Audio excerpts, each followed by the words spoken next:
Merci beaucoup à la PSG de m'accueillir.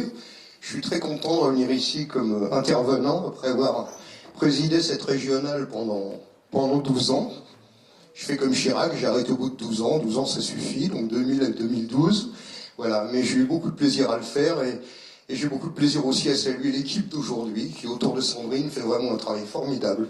Voilà, et je vous remercie tous. Moi, je suis très content en tant qu'ancien président de voir que les choses continuent avec dynamisme, efficacité à travers ces journées intéressantes. Alors, je vais prendre le problème d'une monarchie à l'autre, vous l'avez compris, d'un point de vue institutionnel. Quand Delphine m'a sollicité pour cette question des transitions, je me suis dit, il y a quand même une certaine étrangeté à parler de transition dans un pays où les changements de régime sont toujours difficiles, sont souvent associés à la violence, révolution, coup d'État, impact de la guerre civile. Voilà. Et donc, quelques mots d'introduction, dire que quand même le pacte constitutionnel en France, c'est quelque chose qui est historiquement instable. Les textes sont toujours contestés. La campagne des banquets en 48, qui s'élève contre le régime censitaire, les discussions sur le passage à une 6e République aujourd'hui, et je peux passer par la crise du 16 mai 77, par le boulangisme, par la crise des années 30, par le gaullisme d'opposition qui, après le discours de Bayeux sous la 4e République, transforme le RPF en une espèce de machine de guerre contre le régime. Voilà. Donc, autrement dit, il y a toujours ces contestations. Donc, la Constitution en France, c'est un sujet qui divise, en tout cas qui divise la classe politique, peut-être beaucoup plus que l'opinion d'ailleurs, et l'accouchement est toujours au forceps. Faut 6 mois pour faire la constitution de la Seconde République et elle est beaucoup modifiée évidemment par les journées de juin 48.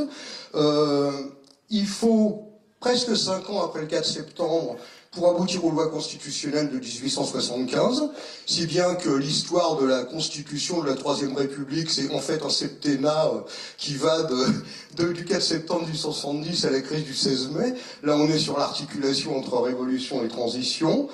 Et il faut 2 projets successifs et 2 référendums pour aboutir à la constitution de la 4e République après la guerre.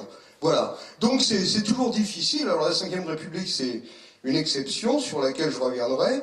Et ce qui m'apparaît, c'est quand même le contraste évident, je pense que ça peut être souligné, c'est connu avec le Royaume-Uni de la Common Law, ou avec les États-Unis, voilà, en Grande-Bretagne, l'essentiel est fixé depuis la glorieuse révolution de 1689. Aux États-Unis, c'est fixé depuis 1783, sans pour autant que les textes soient figés, puisque les Anglais, tout au long du 19e siècle, ont opéré des réformes bills qui ont consisté à élargir progressivement le corps électoral, et les Américains sont passés par des amendements. Voilà, nous on a essayé 15 constitutions depuis 1789, ça fait une moyenne de 15 ans par texte, et en fait les 3e et 5e Républiques font sensiblement augmenter la moyenne. Voilà, donc je vais... alors c'est un PowerPoint à l'ancienne, qui sera illustratif, mais je dirais 2-3 mots sur les diapositives. Donc je vais aborder le problème d'abord en essayant d'interroger le rapport entre révolution et évolution. Révolution et évolution, et peut-être justement des évolutions pour éviter les révolutions. Voilà. Et dans ce premier point, donc révolution et évolution, vous dire d'abord que le changement de régime, c'est en France toujours un choc politique. Alors, il y a un choc politique avec, je dirais, il y a 3 formes. Il y a d'abord les révolutions, la Révolution française, avec des révolutions dans la Révolution. Jérôme Morneau en parlera, je crois, tout à l'heure. Et chaque fois un changement de constitution, 91, 92, 93, 1792, 93, 95, 1830, 1848, puis 1870, le 4 septembre, qui est la seule révolution non sanglante. Cette période de 70-77, donc le 19e siècle est un siècle de résistance du principe monarchique. Alors je vous ai mis ce tableau, évidemment célébrissime, non pas pour le commenter, mais pour vous dire que Louis-Philippe avait trouvé ça tellement audacieux que le Delacroix avait peint cette Amazone républicaine emportée par son élan, et Louis-Philippe a fait mettre le tableau dans les réserves du Louvre, en fait, dont il est ressorti longtemps après. Voilà. Et la diapo suivante, voilà, c'est un tableau d'Horace Vernet, Louis-Philippe et ses fils quittant le château de Versailles. Donc vous voyez Louis-Philippe à cheval avec ses fils, et qu'est-ce que vous voyez au fond, en arrière-plan, la statue équestre de Louis XIV. Vous voyez, hein. Donc quand on vous présente, comme moi quand j'étais étudiant, Louis-Philippe comme le roi bourgeois, le brave type avec sa femme à son bras, se promenant dans les jardins de Paris, vous voyez, et soulevant son chapeau pour saluer tout le monde, voilà, il y a pas mal de choses à dire, donc il y a cette résilience du principe monarchique. Alors, donc, les révolutions, il y a un deuxième type, toujours dans le changement de régime comme choc politique, c'est l'autodissolution. C'est le cas de la Troisième République, en juin 40, alors bon, les historiens ont employé différents termes, il y a le terme d'euthanasie aussi, qui avait été employé par Jean-Pierre Azéma, je crois, et Michel Vinocq. Au passage, ça contrevient au texte constitutionnel de 1884, à la révision constitutionnelle de 1884, qui stipulait que la forme républicaine du régime ne pouvait pas faire l'objet d'une révision. Voilà. Et puis, il y a un troisième type de choc pour changer de régime, c'est le coup d'État. Alors il y a les 2 décembre, le 2 décembre de Napoléon Bonaparte, et celui de Louis-Napoléon Bonaparte à un demi-siècle d'intervalle, voilà. Et il y a aussi, alors faut lire cet historien qui s'appelle Julian Jackson, qui a fait un très beau livre sur Charles de Gaulle, une très belle biographie, ce que Julian Jackson appelle dans un chapitre le 18 Brumaire de Charles de Gaulle. Voilà. Et alors c'est beaucoup plus sophistiqué. Hein. Il n'y a pas Massu et les soldats dans l'Assemblée nationale comme il y avait Murat et les grenadiers dans le Conseil des 500. C'est beaucoup plus sophistiqué, mais Julian Jackson met en évidence 3 choses. Le rôle des réseaux, d'abord. De Gaulle joue à la fois sur l'appui de l'armée en Algérie, Massu bien sûr, mais il y a aussi des relais civils, Soustelle, Delbecq, notre bon ancien maire de Bordeaux, Jacques Chaban-Delmas, qui était ministre de la Défense de Félix Gaillard. Voilà, une autre partie de son réseau, autour d'Olivier Guichard, de Jacques Faucard, lui sert d'intermédiaire avec les hommes politiques de la 4e République, Pinet, Georges Bidault, Guy Mollet. Voilà, donc ça c'est le premier élément du dispositif gaulliste en 58. Il y a le discours politique à la base de l'opinion. De Gaulle se déclare prêt à assumer les pouvoirs de la République, se présente comme un recours. Bon, vous savez bien, quand on est l'homme du 18 juin, ça crée face au gouvernement de Fimelet une espèce de contre-pouvoir moral. Hein, voilà. Donc, qui complique singulièrement la tâche du gouvernement. Et puis enfin, il y a le jeu de la légalité, puisqu'il obtient tout à fait légalement l'investiture. Voilà. Il est investi par la Chambre. Voilà. Alors, dans ces modes de changement de régime, les institutions, les impasses institutionnelles, les impasses constitutionnelles jouent quand même un rôle important. Alors, j'en vois 2 types. D'abord, ce que j'appelle le mésusage de la Constitution. C'est-à-dire que la Constitution est déformée, en fait, est déséquilibrée, le dispositif constitutionnel est déséquilibré par l'usage répété d'un seul article. Exemple, le veto de Louis XVI. Exemple, les ordonnances de Charles X en 1830. On pourra aller jusqu'au 49.3, vous voyez bien ce que je veux dire. Hein, voilà. Ou bien un retour en arrière, par exemple en août 1870, en janvier 70, en appelant Émile Ollivier au pouvoir, Napoléon III avait mis en place un régime parlementaire avec un gouvernement responsable. Ça avait été confirmé par un Sénat jurisconsulte, et puis au moment de la guerre franco-prussienne, au mois d'août, on revient en arrière. Voilà. On rétablit un régime d'autorité. Donc il y a le mésusage de la Constitution, il y a aussi les lacunes institutionnelles dans des situations de crise grave. Et en particulier, quand il n'y a pas de dispositif qui renforce l'exécutif en cas de guerre. Par exemple, en juin 1940 ou en juin 1958. Voilà, alors ça laisse la place au parlementarisme absolu dans ce qu'il peut y avoir de pire, c'est-à-dire en 40, Pierre Laval qui démarche le député 1 à 1 pour obtenir qu'il vote les pleins pouvoirs au maréchal Pétain, ou en 58, les périodes de vacances de pouvoir qui sont de plus en plus longues, hein, il y a plusieurs périodes de vacances du pouvoir à partir de 1953 qui durent 4 ou 5 semaines, hein, le passage de Félix Gaillard à l'investiture de Fimelin, ça dure 1 mois. Voilà, avec cette idée que, bon, Pendant ce temps-là, la France n'est pas gouvernée. Voilà. Et je pense que c'est là-dedans, on tient aussi une des clés de l'article 16, voulu par De Gaulle. Voilà, l'article 16 de la Constitution. Voilà, donc les trois modes pour les trois manières de changer de régime. Peut-être que j'enlève ma montre parce que j'ai pas idée. Tu mets la tienne? Alors, voilà. Sinon, je te fais des bips réguliers. Voilà, je vous ferai le bip. Alors, donc, changement de régime comme choc politique, avec donc trois modèles, les révolutions, l'autodissolution, le coup d'État. Les institutions, les constitutions y jouent un rôle, les blocages constitutionnels y jouent un rôle, mais quand même la République de Blum et de Daladier, par exemple dans les années 30, à la fin des années 30, ressemble pas à la République de Lamartine en 48, ni à celle de Grévy en 1879.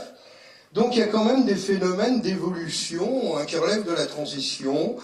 Alors d'abord, il me semble, il y a deux choses qu'on peut mettre en avant, c'est les transitions, les recherches de davantage de démocratie, et on peut étudier ça par exemple avec les élèves à travers la longue quête du suffrage universel, qui va de la philosophie capacitaire des doctrinaires, voilà, il y a ce très beau portrait de François Guizot, la philosophie politique des doctrinaires, c'est-à-dire le pouvoir appartient à ceux qui savent en faire un usage raisonné, donc ceux qui ont l'instruction, accessoirement l'argent, jusqu'au principe un homme, une voix, et on pourrait même dire en 1944 une humanité, une voix, en fait, un homme, une femme, une voix, et tout ça se fait très lentement,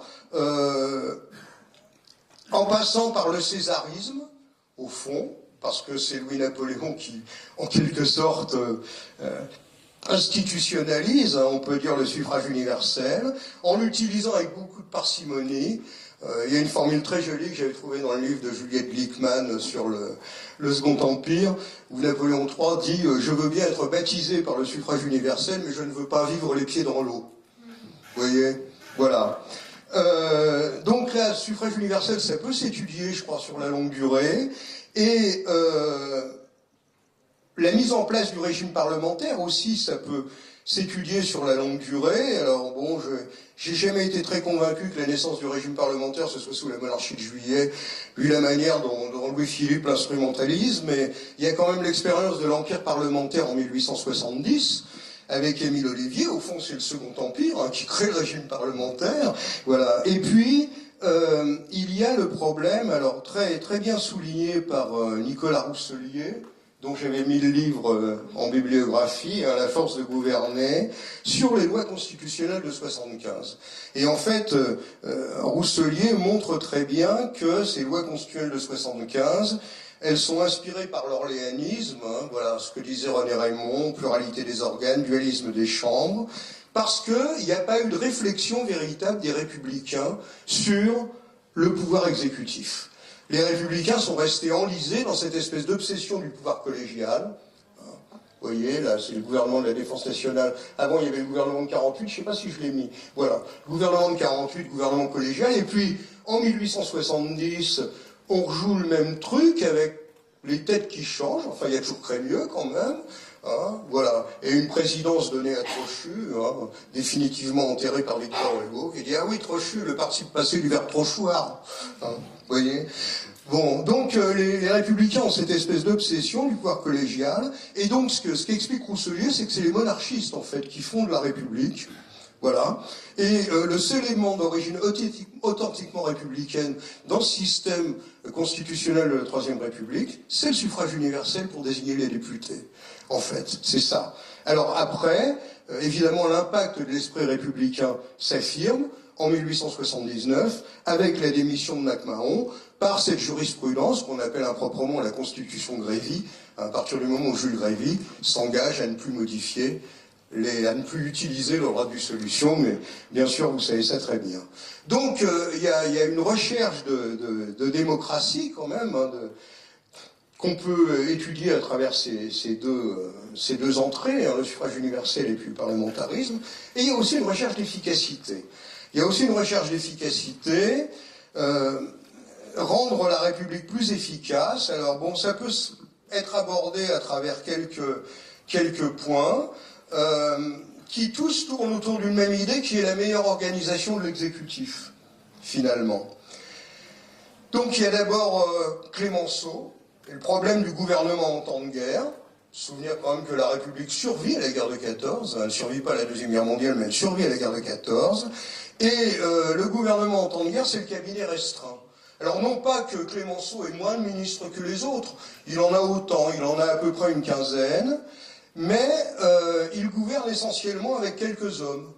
Une poignée d'hommes, Stéphane Pichon, qui est son ministre des Affaires étrangères, Jules Jeanneney, le grand-père de l'actuel, qui est le secrétaire général de la présidence du Conseil, et puis les chefs des deux cabinets militaires et civils, le général Mordac et puis Georges Mandel, ce dernier illustre à Bordeaux, bien sûr. Voilà, donc il gouverne avec une poignée de gens. Donc ça c'est... voilà, le gouvernement en temps de guerre. Alors, ce qu'on voit apparaître très clairement avec Clémenceau, c'est la spécialisation des sous-secrétariats d'État en fonction du contexte de la guerre. C'est-à-dire, bon, il y a des secrétaires... non, là, je suis trop... Excuse-moi, c'est moi, j'aurais dû te dire... oui, j'en suis... Oui, j'en suis à la 11, voilà. C'est ça. Qu'est-ce que j'étais en train de dire? Je sais plus. Oui, les sous-secrétariats d'État sont très spécialisés. Hein. Le ravitaillement, le soin aux blessés, enfin, etc., etc. C'est vraiment, ponctuellement, c'est des fonctions ciblées en fonction du contexte de guerre. Alors, un autre élément pour le meilleur usage, la meilleure organisation de l'exécutif, c'est l'usage des décrets-lois. L'usage des décrets-lois pour limiter la durée des séances d'interpellation. Hein, on trouve que ça dure trop longtemps. Alors ça commence avec Poincaré en 1926 pour mener sa politique monétaire. Et puis dans les années 30, à la fin des années 30, on retrouve ça avec Daladier. Vous vous souvenez? La dictature de Daladier, hein, l'homme des décrets-lois. Voilà. Alors, il y a un troisième élément, c'est Blum. Enfin, c'est l'apparition de Matignon. Alors, pour être juste, il faut quand même être équitable. L'homme qui innove, en fait, dans ce domaine-là, c'est un personnage d'autant plus oublié aujourd'hui qu'il avait voté les pleins pouvoirs à Pétain, qui s'appelle Pierre-Étienne Flandin, qui a été président du Conseil en 1935, et qui avait instauré deux innovations capitales. La première, c'est que le président du Conseil ne cumulait pas sa charge avec un autre portefeuille, mais il était simplement président du Conseil, et simultanément, le président du Conseil a désormais un lieu. Au lieu de siéger au ministère de l'Instruction publique, s'il est ministre de l'Instruction publique, au ministère de la Place Beauvau, s'il est ministre de l'Intérieur, etc., il a un lieu à lui, rue de Varennes, à l'hôtel Matignon. Voilà. Et en arrivant à Matignon, Blum reprend ses méthodes, et Blum, 20 ans avant de devenir président du Conseil en 1936, avait d'ailleurs préconisé cette rationalisation de l'exécutif en écrivant qu'au fond, il faut appliquer le taylorisme à l'exercice du pouvoir. Voilà. L'exercice du pouvoir doit être rationalisé. Donc, le président du Conseil est désormais un homme sans portefeuille, qui peut aller à l'essentiel, qui peut prendre le temps de la réflexion, qui peut se concentrer sur la coordination. Voilà. Et donc, à Matignon, Blum est assisté d'un vice-président du Conseil, qui est responsable de la défense nationale, qui est Édouard Daladier, et puis de 5 ministres sans portefeuille qui sont chargés de coordonner le travail entre les ministères et les chambres. Alors donc, bon, je les énumère pas, si vous voulez le détail, je vous le donnerai tout à l'heure. Voilà, et donc Matignon devient le lieu par excellence de la décision politique, hein, c'est là où sont signés les accords donc, du 8 juin 1936. Voilà. Alors, après, on tombe sur voilà, le contrat de législature. Le contrat de législature, hein, l'idée que je me présente devant vous, vous me donnez l'investiture, et puis dans 1 an ou 2 ans, je reviendrai, je vous dirai si ça a marché ou pas. En fait, c'est une vieille idée, parce que Jules Ferry avait déjà évoqué ça quand il était sur la sellette au moment de la crise du Tonkin. Voilà. En disant, bon, voilà, la confiance, il y avait tout un discours sur la confiance. Jules Ferry y avait songé. Alors, donc il y a le contrat de législature avec Mendès, hein, qui aboutit, vous savez, aux accords de Genève à la fin de la guerre d'Indochine. Et puis il y a aussi le gouvernement des experts. Ça aussi, c'est un peu une nouveauté, puisque il introduit dans son cabinet des hommes jeunes, des premières promos de l'ENA. Hein. Il y a Simon Nora, il y a Claude Chesson, il y a Michel Jobert. Bon, des gens dont on parlerait, qui ne sont pas des parlementaires. Qui ne sont pas des parlementaires. Voilà. Et donc, entre août 54 et janvier 55, je crois qu'il y a 120 décrets qui sont signés. Donc, il y a un énorme travail. Voilà. Donc, là, il y a une évolution qui, bon, là aussi, qui montre que recherche de plus de démocratie, recherche d'une meilleure organisation de l'exécutif, ça succède d'ailleurs un peu dans le temps. La première partie de la Troisième République, c'est plutôt la recherche de plus de démocratie, et à partir de la guerre de 14 et jusqu'à la fin de la quatrième, c'est plutôt la recherche de l'efficacité de l'exécutif. Donc, on voit que la République est capable de s'adapter, donc, et puis alors, phénomène, donc elle résiste à la Grande Guerre, et pour terminer cette première partie, je voudrais dire que la République parlementaire, elle peut être efficace. Par exemple, la Troisième République a été efficace au moment de l'affaire Dreyfus dans la protection de la séparation des pouvoirs. En 1899, au moment où un certain nombre de parlementaires s'érigent contre le projet de loi du gouvernement qui vise à dessaisir la Cour de cassation pour la révision du procès de Dreyfus. Et là, il y a un nombre de parlementaires importants qui vont former le noyau de la partie droite des Dreyfusards, c'est-à-dire les républicains opportunistes qui restent Dreyfusards, autour de Poincaré, de Waldeck-Rousseau, de Louis Barthou, justement, qui disent véritablement, qui insistent sur le fait que, par rapport à la séparation des pouvoirs, c'est pas possible de dessaisir la Cour de cassation du projet de révision. Donc, la République, elle peut protéger la séparation des pouvoirs.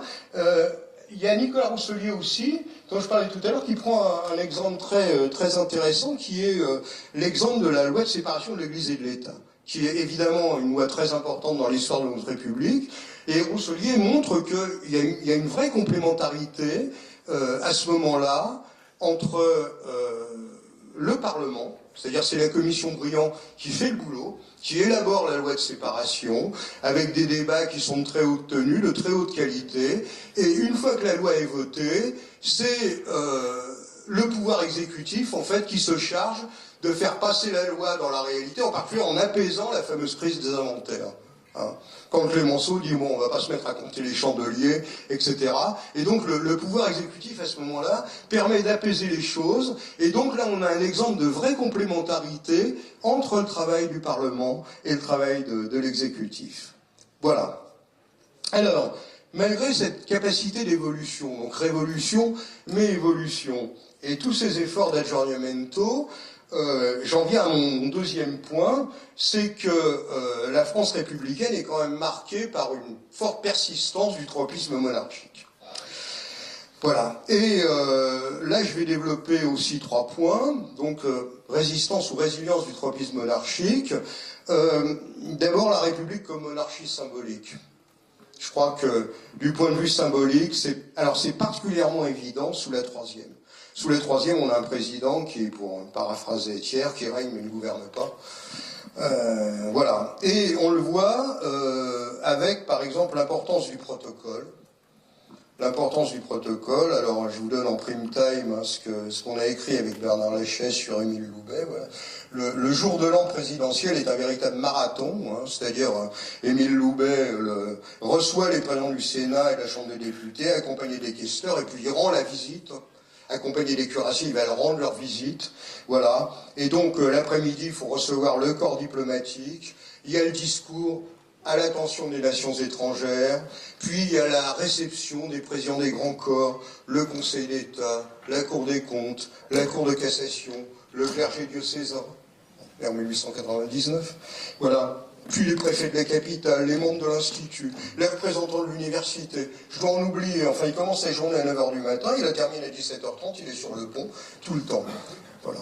Et alors il y a la protection aussi du président de la République, bon, ce que d'autres ont appelé les crimes de lèse-république. Voilà, crime de lèse-république, alors c'est une notion qui apparaît après l'assassinat de Sadi Carnot en 1894, évidemment. Et alors, il y a une autre chose aussi que j'ai trouvé très intéressante en travaillant sur Loubet, c'est l'avoyage présidentiel comme transposition des entrées royales. Alors ça, c'est quelque chose d'extraordinaire. Donc voilà ce que j'ai écrit sur Nice en avril 1901. La ville, pour recevoir le président, a renforcé sa garnison de 6 régiments venus des départements voisins, plus 2 escadrons de cuirassiers venus de Lyon. 2 banquets sont prévus de 300 et 375 couverts, offerts l'un par la municipalité, l'autre par le Conseil général. 3 arcs de triomphe ont été érigés. et le parcours du cortège est orné d'oriflammes reliés par des guirlandes de verdure et de fleurs.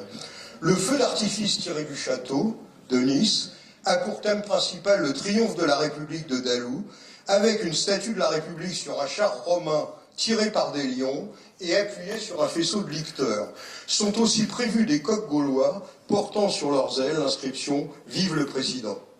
Bon, c'est une entrée royale, vous voyez, hein, voilà. Alors, il y a aussi évidemment les réceptions des souverains étrangers. Alors, il y a une très belle caractéristique, je n'ai pas pensé à le mettre dans le PowerPoint, on voit face à face Édouard VII et Loubet, sur l'air de Viens Poupoule, ils sont en train de s'embrasser. Voilà, donc il y a les réceptions de souverains. Et puis alors, il y a les chasses présidentielles. Il y a les chasses présidentielles, alors ça aussi, c'est outil diplomatique, hein. Les princes russes en particulier, le grand-duc Alexis, qui est l'oncle de Nicolas II, le grand-duc Boris, hein, sont souvent invités à Rambouillet. Et en novembre 1899, donc Alexis et Boris, hein, les deux princes russes, sont invités en même temps que Waldeck-Rousseau, à chasser, hein, président du Conseil, en même temps que Gallifet, ministre de la Guerre, en même temps que Caillot, ministre des Finances, et en même temps que l'ambassadeur de France à Saint-Pétersbourg, qui est Montebello. Voilà. Et bon, évidemment, tout ça vous montre qu'il n'est pas question seulement de lapin et de perdreau. Hein, voilà. Donc, ça, c'est quelque chose aussi qui me semble intéressant. La monarchie n'est pas évacuée, en fait. Le pouvoir, il faut que ça s'incarne. Il faut que ça s'incarne. Voilà. Alors, donc il y a cette résilience de la monarchie dans l'ordre du symbolique. Il y a aussi des terreaux favorables. Il y a aussi des terreaux favorables qui fait que, c'est mon deuxième point, hein, qui font qu'on ne se débarrasse pas comme ça de la monarchie. Alors, le premier terreau favorable à la persistance de ce tropisme monarchique, je pense que c'est l'antiparlementarisme. C'est l'antiparlementarisme, du boulangisme, hein, dissolution, révision constituante, et du Panama, jusqu'au poujadisme, en passant par les années 30. Voilà. Le discours antiparlementaire qui prend des formes variées. Hein. Bon, aujourd'hui, c'est sur les députés de LFI, etc. Mais il y a quand même une persistance de l'antiparlementarisme. Le deuxième problème, c'est la sanctuarisation des textes constitutionnels.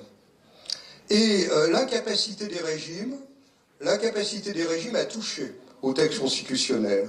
Alors, c'est particulièrement évident sous la Troisième République, où toute proposition de révision est assimilée à une tentative de coup d'État.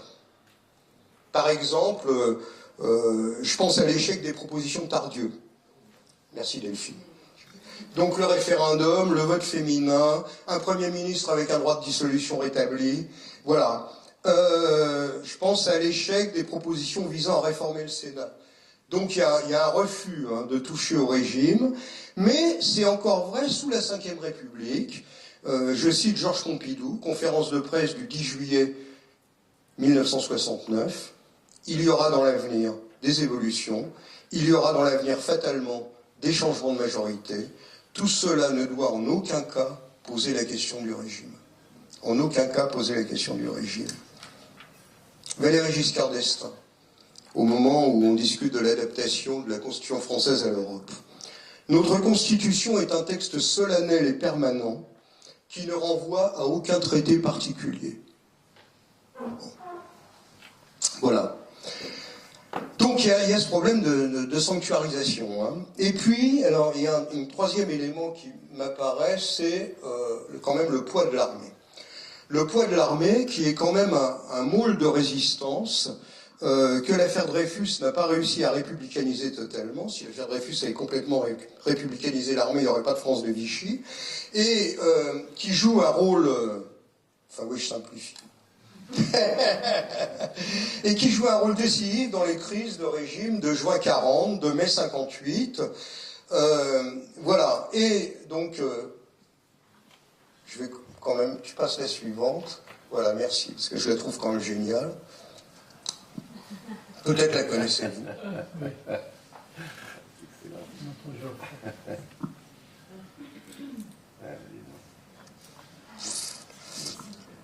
Voilà, et alors rôle de l'armée, parce que au-delà du tropisme monarchique, on ne peut pas soupçonner de Gaulle de ne pas être républicain, il y a quand même un conflit de fond entre l'esprit de délibération et l'esprit de décision. Et en République, le contrôle de l'armée est un problème fondamental. C'est un problème qui s'est posé à Gambetta en 1870, c'est un problème qui s'est posé à Clémenceau, quand il arrive au pouvoir en novembre 17, c'est un problème qui s'est posé à De Gaulle au moment du putsch des généraux d'Alger. Voilà. Et De Gaulle sort de cette problématique-là, du poids de l'armée des institutions, parce que, si je puis dire, De Gaulle se civilise, d'une certaine façon, en utilisant le mot civilisation comme un néologisme. Hein, vous voyez? Donc ça, je crois que c'est aussi quelque chose. Hein, bon, l'armée, c'est l'esprit de décision, c'est l'autorité d'un seul, c'est la hiérarchie. Je pense que ça joue un rôle aussi très important. Alors, d'où la constitution de la Ve République, qui, en fait... c'est mon troisième point. Cette constitution de la Ve République, troisième point de cette deuxième partie, qui institutionnalise en quelque sorte la persistance de ce tropisme monarchique, et elle a été longtemps, cette Ve République, assez consensuelle pour digérer les critiques de ceux qui ont endossé le costume. Giscard parlait de l'exercice solitaire du pouvoir, hein, en 1968, bon... Vous savez bien, François Mitterrand et le coup d'État permanent.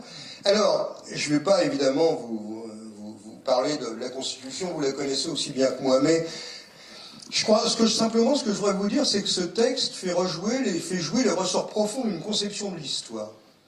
Il fait jouer les ressorts profonds d'une conception de l'histoire qui est fondée sur trois choses. D'abord, la nécessité d'un pouvoir incarné, inscrit dans ce que les contre-révolutionnaires au temps de Bonald appelaient la chaîne des temps, et de ce que nous on appelle roman national en République. Ça va de Vercingétorix à Clémenceau, en passant par Louis XIV et Napoléon.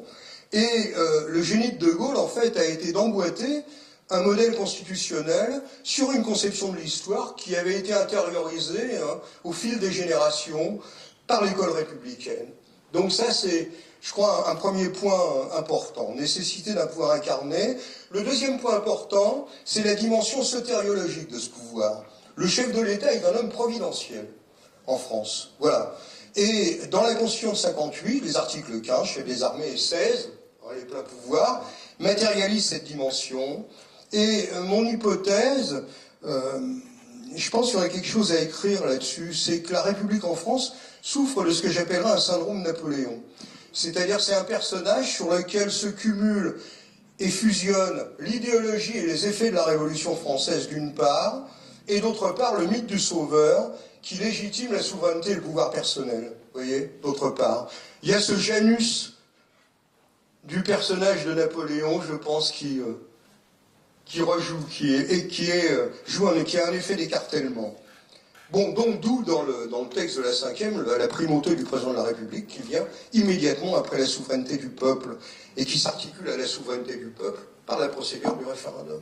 Le référendum, c'est ce qui articule la souveraineté du peuple avec le chef de l'État.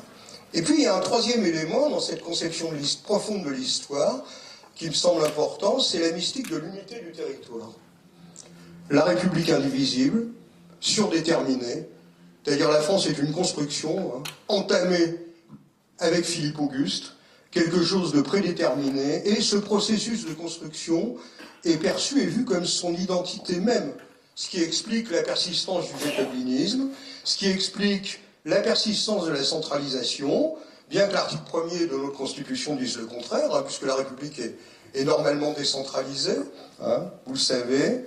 Alors, ce qui explique aussi la résistance au fédéralisme européen. Si vous lisez mon bouquin, vous verrez que j'ai consacré aussi un chapitre à ça. Voilà. Alors, troisième partie, beaucoup plus courte. Qu'est-ce que je dirais aux élèves si j'avais encore des élèves devant moi? Voilà. T'es resté sur cette diapo-là. Oui. Ben, c'est pas très grave. C'est pas très grave. Allez, qu'est-ce qu'il y a après? Il y a Pétain. Il y a ça? C'est tout? Ah oui, mon grand. Oui, voilà. Bon, je pourrais vous faire passer le PowerPoint, si vous voulez. Voilà. Tu veux revenir sur ça? Ah oui, non, oui, celui-là quand même, oui. Voilà. Il est très beau. Je l'aime beaucoup. Et voilà. Ouais, c'est bon, on s'arrête là. Ouais. On s'arrête là. Alors, il y a... Cavanagh écrivait à propos de la CE il y a très longtemps, hein, François Cavanagh, les institutions, tout le monde s'en fout. Dans les années 70, aujourd'hui, les institutions, elles sont un peu sous le feu de l'actualité. La question, c'est pour combien de temps?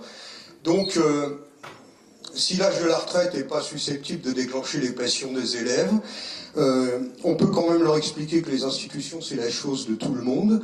Elles appartiennent à tout le monde et qu'au fond, peut-être si leurs parents étaient dans la rue, je ne sais pas s'ils l'étaient, et s'ils vont travailler 2 ans de plus, c'est parce qu'il y a un article qui s'appelle le 49.3. Donc une constitution, c'est pas anodin, c'est jamais anodin. Alors, comment est-ce que je prendrais le problème? Bon, d'abord, je pense qu'il faut mettre les institutions de la Ve République en regard des institutions des autres de grandes démocraties libérales. C'est un premier point. Et il faut les mettre aussi, c'est-à-dire, bon, il faut comparer avec ce qui se passe ailleurs, montrer qu'ailleurs, il y a d'autres types de régimes qui fonctionnent, et les mettre aussi en regard, ce que j'ai fait là en partie, des républiques antérieures. Voilà. Montrant que la France n'a pas toujours été gouvernée comme ça. La deuxième chose que je dirais, c'est je soulignerai les généalogies du texte avec l'emboîtement des temporalités. C'est-à-dire que la Constitution de la Ve République, elle ne tombe pas comme ça du ciel, brutalement. Il y a une influence de la lettre de la Troisième République, façon orléaniste, à l'époque où MacMahon dissolvait la Chambre. Il y a une influence aussi de la Constitution de Weimar, le référendum en particulier. Donc De Gaulle a pris en compte ça, il a pris aussi en compte les tentatives de réforme constitutionnelle des républiques antérieures. Il y a du Poincaré, il y a du Tardieu dans les institutions de la Ve République. Et puis, au-delà de ces généalogies, il me semble qu'il y a une double dimension dans cette constitution qui est personnelle. C'est une constitution voulue par un militaire. Je pense que c'est quelque chose qu'on ne souligne pas, mais qui a son importance. L'efficacité avant la délibération, ce que j'évoquais tout à l'heure. Et il y a une dimension aussi conjoncturelle, la guerre d'Algérie, du texte. Voilà. Donc, je pense qu'il faut bien qu'ils comprennent ça. La troisième chose que je développerai avec eux, je leur montrerai les vertus et les vices du texte constitutionnel, qu'une constitution qui dure, on en est bientôt à 75 ans, le record de la Troisième République est talonné. Les vertus sont dans la plasticité, la souplesse, synonyme de durée. La souplesse, elle est liée à l'herméneutique du texte. Ça peut se prêter à un régime quasi-parlementaire, les cohabitations. Hein, voilà. Mais ça peut se prêter aussi à une forme de monarchie déguisée, la période gaullienne. Et je dirais, parce que je suis retraité, je suis plus un devoir de réserve, le fonctionnement actuel des institutions, avec une omniprésence présidentielle. Qui peut croire aujourd'hui que le gouvernement détermine et conduit la politique de la nation, comme il est dit dans l'article 20 de la Constitution, hein? Qui peut croire ça? Voilà, et cet usage du 49.3 qui rompt l'équilibre du système, au fond. Voilà. Et puis, la quatrième chose, peut-être que je leur montrerai, c'est que les constitutions, c'est comme les voitures, plus ça vieillit, plus ça va chez le garagiste. Voilà. Autrement dit, la Constitution de la Ve République, elle a été révisée 5 fois entre 1958 et 1991, et entre 92 et 2008, elle a été révisée 19 fois. Voilà. Et 2 seulement de ces révisions ont touché à l'équilibre des pouvoirs, 2 seulement ont touché à l'équilibre du pouvoir pour en renforcer le déséquilibre.